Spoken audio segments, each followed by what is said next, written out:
অবশেষে সমুদ্র মন্থনের সময় যে বাসুকী নাগের উল্লেখ পাওয়া যায়, যে বাসুকী নাগ মহাদেবের গলায় অবস্থান করে, সেই বাসুকী নাগের খোঁজ বিজ্ঞানীরা পেল এবং সেই সাপটি কতটা লম্বা সেটা জানলে আপনারা অবাক হয়ে যাবেন। এবং বিজ্ঞানীরা এটাও প্রমাণ করেছেন যে এইটি কোনো সাধারণ সাপ হতে পারে না, এটা একটি ঐশ্বরিক সাপ এবং সেই জন্যই তার নাম রেখেছে ভাসুকি ইন্ডিকাস।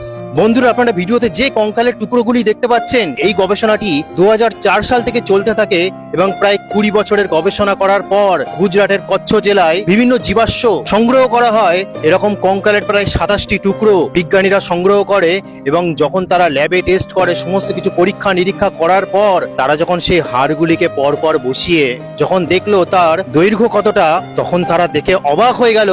এবং পৃথিবীর মধ্যে এত লম্বা সাপের উল্লেখ কোথাও পাওয়া যায় না এবং এই সাপের দৈর্ঘ্য প্রায় 50 ফুটের কাছে, যেটা পৃথিবীর মধ্যে কোনো সাপের নেই। এবং বিজ্ঞানীরা এইটা থেকেই প্রমাণ করে নিল যে এইটি কোনো সাধারণ সাপ না, এইটা কোনো ঐশ্বরিকী সাপ, যেটা আমাদের সনাতন ধর্মের পুরাণে সমুদ্র মন্থন থেকে যে সাপের উল্লেখ পাওয়া যায়। বন্ধুরা, আপনারা জানেন যে দেবতাদের অমৃত লাভের জন্য সমুদ্র মন্থন করা হয়েছিল এবং এই সমুদ্র মন্থনে বাসুকী নাগকে ব্যবহার করা হয়েছিল।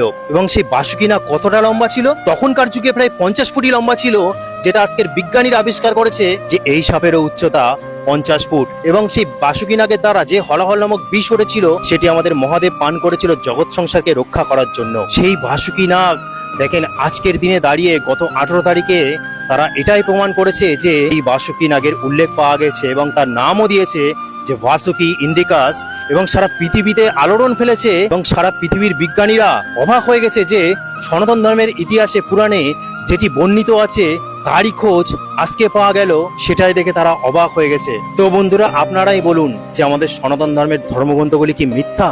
সবই সত্য প্রমাণিত হচ্ছে, সেটা আর কেউ প্রমাণ করছে না, কোনো সাধু সন্ত প্রমাণ করছে না। কারা প্রমাণ করছে? বিজ্ঞান প্রমাণ করছে। এবং তারই ফলস্বরূপ যে বাসুকী নাগের কথা আমরা সমুদ্র মন্থনের সময় উল্লেখ পাওয়া যায়, মহাদেবের গলায় উল্লেখ পাওয়া যায়, সেই বাসুকী নাগের খোঁজই আজকের বিজ্ঞানীরা পেয়ে গেল। তো আজকে বলার ছিল, জয় সনাতন ধর্মের জয়, জয় শ্রীরাম, হরে কৃষ্ণা, হর হর মহাদেব।